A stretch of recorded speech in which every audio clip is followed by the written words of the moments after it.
Assalamualaikum warahmatullahi wabarakatuh. Perkenalkan, nama saya Nur Zarikah, NIM F1C121053. Di sini saya akan membuat video tentang perbaikan UTS saya. Yang pertama yaitu pengertian hipotesis, karya ilmiah, dan percobaan. Hipotesis adalah merupakan jawaban sementara terhadap masalah penelitian. Hipotesis diturunkan dari kerangka pemikiran yang memuat teori-teori, dalil-dalil, hukum-hukum, dan penemuan-penemuan terlebih dahulu yang harus diuji secara empirik. Hukum ilmiah dan percobaan. Hukum sains merupakan suatu pernyataan di dalam dunia pengetahuan yang bermula dari suatu hipotesis dibuktikan dengan percobaan-percobaan yang menyangkut teori hipotesis. Hasil percobaan bisa mendukung teori hipotesis dan bisa membuktikan kebenaran teori hipotesis tersebut.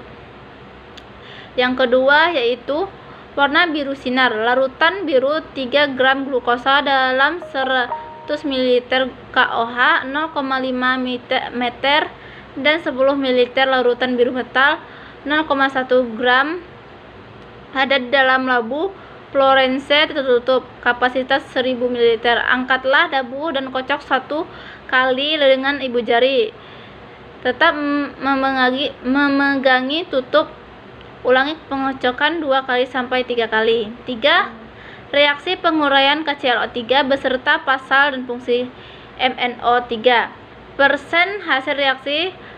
Hasil teoritis adalah banyaknya produk yang diperoleh dari reaksi yang berlangsung sempurna. Hasil teoritis dihitung dengan reaksi pembatas. Persen hasil produk nyata, dan menurut teori dikali 100% hasil adalah merupakan ukuran efisien suatu reaksi. 4. Bagaimana cara menentukan koefisien reaksi pengukuran KClO3 dan cara menghitung persen O2 dalam KClO3. Dihitung dengan cara merupakan dasar dari konsep mol yang digunakan untuk menyeimbangi persamaan zat kimia. Zat yang dihasilkan dari penguraian termal KClO3 adalah zat pada KCl dan gas O2 dengan menggunakan katalis MnO2.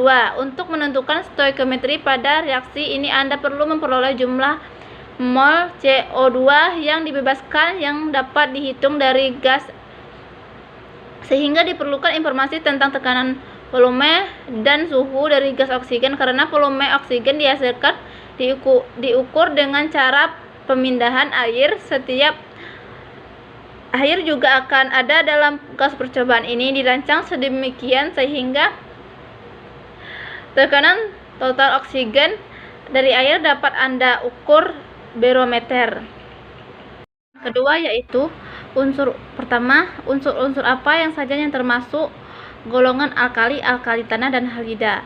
Alkali tanah, sifat kimia unsur dan senyawa dari alkali tanah. Logam alkali tanah memiliki jari-jari atom yang besar dan harga ionisasi yang kecil. Semua logam alkali tanah juga mempunyai kecenderungan teratur daya reduksi yang semakin kuat dari berium ke barium, mudah membentuk ion positif. Logam alkali adalah golongan atau kolom dalam tabel periodik yang berisi unsur-unsur litium, Li, natrium, Na, kalium, K, rubidium, Rb, cesium, Cs, dan frasium, Fr. Halida adalah kelompok unsur kimia yang berada dalam golongan 7. Di tabel periodik, kelompok ini terdiri dari fluor, klor, bron, yodium, astatin, dan tensin. Halogen mengadakan unsur-unsur yang menghasilkan garam jika bereaksi dengan logam. Yang kedua yaitu uji nyala mengapa menggunakan kawat nikrom. Dalam percobaan ini digunakan HCl untuk membersihkan kawat nikrom karena HCl dapat melarut pengotor zat pengganggu yang mungkin menempel pada kawat nikrom, sehingga motornya tersebut akan mudah menguap dari kawat sehingga kawat benar-benar bersih. Pembakaran HCl tidak memberikan warna sehingga tidak mempengaruhi atau mengganggu warna nyala logam alkali tanah ketika diamati. 3. Nyala dari unsur-unsur golongan alkali dan alkali tanah. Unsur-unsur golongan alkali dan alkali tanah memiliki warna nyala yang khas. Natrium memiliki warna nyala kuning, kalium warna ungu, kalsium warna merah, strontium warna merah bata, dan barium warna hijau. 4. Hasil reaksi unsur alkali dan alkali tanah. Reaksi logam alkali dengan air menghasilkan basa dan gas H2 serta dibebaskan kalor. Beberapa reaksi unsur logam alkali tanah yaitu reaksi antara unsur logam alkali tanah dengan air, oksigen, nitrogen, halogen, dan hidrogen. Unsur logam alkali tanah bereaksi dengan air membentuk senyawa hidrosida. Yang percobaan ketiga yaitu apa pengertian dari rumus empiris dan rumus molekul beserta sebutkan contohnya. Rumus empiris adalah perumusan singkat yang mempresentasikan elemen penyusun suatu zat. Yang membedakannya dengan rumus molekul yakni rumus empiris hanya mempresentasikan elemen penyusun tanpa memberitahukan jumlah elemen-elemen tersebut. Contohnya rumus molekul benzena adalah C6H6 dan rumus empiris adalah CH. Rumus molekul hidrogen peroksida adalah H2O2 dan rumus empiris adalah HO. Rumus molekul adalah rumus yang mempresentasikan jumlah elemen-elemen penyusun dari zat dan massa dengan tepat. Rumus molekul menyatakan jumlah atom-atom sebenarnya yang membentuk suatu zat. Contohnya, pada reaksi fotosintesis terdapat senyawa glukosa di mana rumus molekul senyawa ditulis dengan C6H12O6. Artinya glukosa tersusun dari 6 atom karbon dan 12 hidrogen dan 6 atom oksigen. 2. Apa itu senyawa hidrat? Apa saja sifat-sifat beserta sebutkan contohnya. Dalam kimia organik, hidrat merupakan senyawa yang terbentuk dari penambahan air ke molekul lainnya. Sifat-sifat hidrat merupakan senyawa kimia yang mengandung air. Anhidrat merupakan senyawa kimia yang tidak mengandung air. Reaksi bolak-balik dapat terjadi pada senyawa hidrat. Penambahan air akan membentuk senyawa hidrat.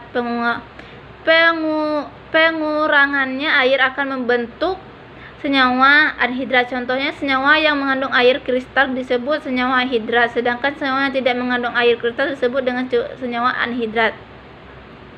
3. Bagaimana cara mencari rumus empiris suatu senyawa dan cara menentukan persen air dalam satuan berhidrat. Rumus empiris suatu molekul dapat ditentukan dengan cara mencari jumlah mol atom dengan massa molar, lalu menentukan rasio perbandingan mol atom-atom penyusun senyawa. 4. Yaitu apa reaksi bolak-balik hidrat dan sebutkan contoh reaksinya. Hidrat ialah suatu senyawa kimia yang mengandung molekul-molekul air yang biasanya dapat dihilangkan dengan pernapasan tanpa mengubah komposisi senyawa tersebut. Contoh yaitu air kristal adalah molekul yang diikat suatu senyawa. Dan contoh soalnya yaitu suatu garam natrium sulfat hidrat sebanyak 27 gram dipanaskan menghasilkan 8 gram natrium sulfat anhidrat. Itulah yang dapat saya jelaskan. Jika ada kesalahan saya mohon maaf. Saya akhiri dengan Assalamualaikum warahmatullahi wabarakatuh.